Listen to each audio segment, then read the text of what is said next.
So welcome back to the channel, guys. This is the Ninch Movies. I'm a little bit rusty right now because it's been about a week since I've talked to you guys. I've missed you all. How you guys been? Let me know down below. I'm going to do an old-fashioned VHS update today. I do have a couple of announcements and things I want to talk about with subscribers at the end of this video, but that's just where I'm going to leave it at the end of this video. If you're a new viewer, welcome to the channel. Everyone else, you know the drill. This is about a week of pickups. I'm excited to talk about some new films with you. If you've seen any of these VHS films, let me know your thoughts of them down below. Starting off with a brand new documentary here, and it is actually brand new. We have People Century BBC. Now, the tape itself is actually brand new and sealed. I do have several sealed tapes to this day, but this is one that is obviously going to get opened and watched simply, you know, because the collectability factor is not there, and I'm just a huge fan of anything documentary related on the VHS. Have you guys seen this back in the day? Basically, it has the 1945 Fallout, 1951 Asia Rising, and 1957 Skin Deep, as it says on the back there. Keen to check it out. You know, this is much more worldly of a documentary. You know, sometimes I just delve into the whole like serial killer thing, or yeah, it's usually like genocide and kind of some sick things. This might be genocide, but this is going to be like some real truth behind it, so I'm keen to check it out. The next one up, this is actually a really cool looking VHS, one for the Walt Disney collection, and that is the film James and the Giant Peach. Just a beautiful artwork there. Actually a really fun movie. I haven't watched this in, I would say, 10 to 15 years. This is like a primary school film. I watched it actually at school, and I just never sorted out afterwards, I guess. I'm a huge fan of stop motion, and Tim Burton, am I just presuming he's involved in this? I'm not too sure, but obviously based on the Roald Dahl classic. Are you guys a fan of this film? Should this be high up my list as a rewatch? Just a beautiful looking VHS in great condition. Happy to own it. The next one up. Now this is, you know, sometimes I'd be picking up the obscure of the obscure in these out and about videos, these VHS updates, and sometimes I just forget the mass produced, you know, good and high budget films that were on VHS. We have the film Wayne's World. Yeah, guys, I'm always out here being like, have you seen this movie from the 50s? Have you seen this black and white Tarzan film? I'm sure you guys are a bit more familiar with a film like this, and I haven't watched it in a couple years either. I may have watched the sequel, but I know I definitely watched this, and of course it has my favorite when it has the stickers on it saying brand new.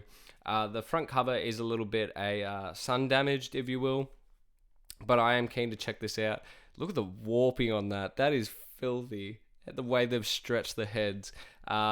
Yeah, unfortunately, I've seen The Love Guru much more recently than I have seen Wayne's World, so let's change that, shall we? Let me know your thoughts of the film down below. The next one up is the film Where the River Flows North, and some really interesting actors' names here. We have Rip Torn, Tantu Cardinal, maybe a massive actor, I don't know. I've never heard the name Tantu, I love that. But this is simply on my to-watch list for Michael J. Fox. Obviously, with the disease that affected a lot of his acting career, you know, he really went to voice acting pretty early on. You know, Stuart Little came out in the year 2000s. He was off screen pretty goddamn early. I'm a huge fan of Back to the Future and, you know, just Michael J. Fox as a person. I follow him on Instagram, and he is nothing but just a humble person. So keen to check this film out. It looks like a bit of a period piece. Let me know your thoughts of it down below. The next one up, this one came highly recommended by my mum, actually. It's starring Robert Redford and Brad Pitt. Never heard of it. The Spy Game comes in this big box here. Could be a classic. I don't know. Am I sleeping on it? Anything with, you know, Brad Pitt, I'll give a go. But she was mainly singing the praises of Robert Redford, saying he was such a good actor back in the day. I can't name a Robert Redford film off the top of the dome. Maybe I'm sleeping on it. Maybe should I know him? Let me know. Spy Game, have you seen it? Unfortunately, once again, it is in the ugly big box, but we collect them all. This one could be a possible duplicate in my collection. I'd have to look through it, but this has been featured at the Rotary so many goddamn times in my out and about videos, and that is the film The Client, starring Susan Sarandon and Tommy Lee Jones. Tommy Lee Jones, I think I went on sort of a tangent one day where I said that he's honestly kind of a slept on actor. One big from my childhood, with films like Men in Black and his, interpretation of Two-Face. I have no idea, like a lot of these updates, unfortunately, I have not watched the film yet. The client, is it one to, put up the sort of pecking order? Let me know down below. The next film here, though, in immaculate condition, not one that you really need on the VHS, over a DVD or anything like that, but we have the film Training Day. I'm sure it just looks, crisp on the VHS. Some of these later releases just look as good as a DVD. There's no real grain to them. But that aside, great film. I kind of went on like a little Denzel Washington kick earlier in the year, and this is one of the films I watched. Ethan Hawke, also a great actor, but you've got the, the winner of Best Actor 2001 awards. I'm sure most of the people out there that are cinephiles like me have seen Training Day, and if you haven't, give it a go. The next one up here, this one was picked up simply for the fact that this is sort of reminiscent of the films that I used to watch with my grandfather, and I'm sure he would have seen this. He'd probably be able to tell me all about it. I think I've said on the channel in the past that he really taught me the ways of movie collecting, and even though, our genres of film aren't always alike, I just got to respect the man. I love, shout out to Croc. That's what I call him, Croc Hunter. But we have the film High Noon. I'm not a big Western guy, and this looks like a real old school film. There's a price sticker on the back saying $15. I assure you, I did not spend that. From 1952, we have Gary Cooper, Grace Kelly, possibly, once again, great actors of their day. I'm not too sure, but Western fans, is this, just a fun movie? Let me know. I never heard it in the sort of rankings of like the best Westerns of all time, but could be a fun one. The next one up, this one comes at, once again, a huge recommendation from my mum. I'm thinking about doing some potential movie nights in the future, and if she wants to get on camera, we might watch this one together. This would be a different kind of YouTube video, I reckon, and that is Her Majesty Mrs. Brown, starring Judi Dench and Billy Connolly.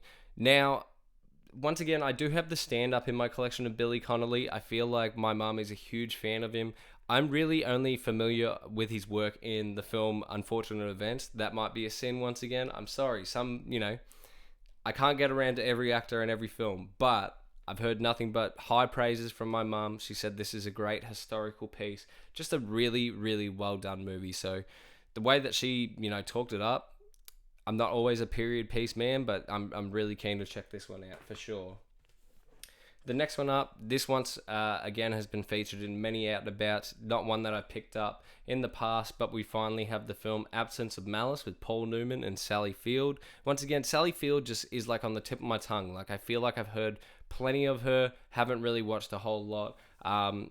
Has anyone seen this? I'm sure they have. Let me know your thoughts down below. Good owner, you're kind of like my go-to man for these kind of movies. Is this one up your alley? Let me know. Now, this one is a real special one. We're talking AFL, Australian Football League. And this is my team. I haven't shared it on the channel in the past, but I go for a team called Carlton. And this is the 1995 Premiership. I was born in 1999. I've supported this team through and throughout. And I just wanted to know down below, this was the last time we won a Prem.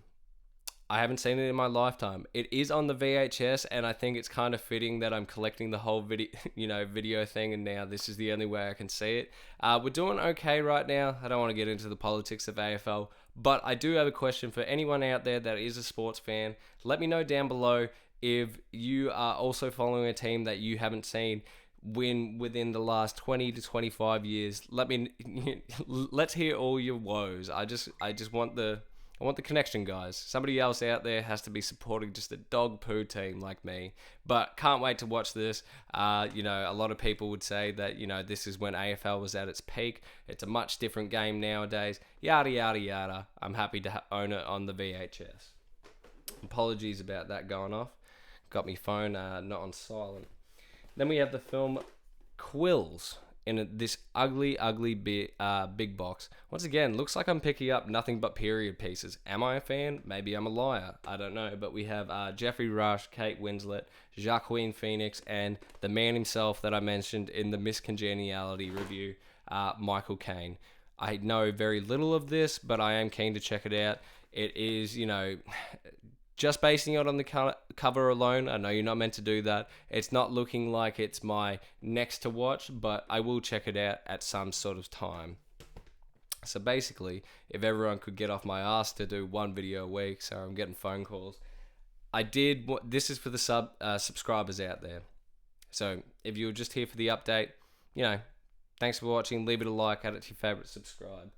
Basically, a couple things I did want to go over was simply the fact that, one, the Futurama reviews are sort of just, I sort of just ended them without sort of telling you guys. Basically, where I came to, in my opinion of doing those videos, even though they were doing really well view-wise, they were some of my most popular videos, I sort of started that series of episodic reviews simply because the first episode was so bad, right? So I kind of didn't know the trajectory of the rest of the season, whether it was going to improve or not. It basically, each week I was coming on here and saying, it's good and it's pretty decent. And that's just kind of how it ended up going. So I felt like I had very little to offer. Reviewing a show episode by episode is already difficult enough. I felt like I couldn't ham it in for the last 3 episodes of the season and just be like, it was passable, it was good. So that was my sort of opinion with that. And then the only other thing that I did want to bring up while I have a chance to talk to you guys is technically this is another part of the update, but we're getting to it. I picked up, obviously, the film Schindler's List and the film Unforgiven. Basically, I am getting gifted a lot of VHS, because they're so cheap to come by. A lot of people know I'm collecting them. When they go op shopping for themselves, they sort of just look out for me. I'm acquiring a shit ton of duplicates right now, and for me, it's not really worth selling like that. I know you guys come on here to watch the VHS videos, some of you guys more than any of the other videos. What I was sort of thinking, and I'm just thinking out loud here, let me know if you guys are interested. Coming up to about 200 subscribers, the day that I, get to that milestone, we're not jumping ahead, but I was thinking about doing a contest giveaway, potentially with, I know you guys all collect movies, not all of you guys collect VHS, so I would do something like a $50 Amazon voucher or whatever I decide upon. But I also thought about doing a care package of pretty much all the double ups that I have. I'm pretty much just putting this out there to you guys, something to hear back. Do any of you out there actually collect the VHS and would be interested in receiving said care package if you won? That's sort of what I'm getting at, because it's no drama either way. Some of you guys might just watch these videos for pure nostalgia. You have no interest in collecting these big ass boxes that I'd be collecting. But if you would, potentially, let me know, and I'll keep that in the back of my mind for that said contest video. I guess that's really it. Let me know your opinions and thoughts of every film down below if you could. Thank you all for watching. Thank you for all your support. I will try to be a bit more frequent in the coming weeks, but I've just simply been watching more TV than movies. It takes a bit longer to get through TV shows and get a review up for you guys. You guys get it. Wish you all the best. Much love. This is the Ninch Movies signing out. Scoop.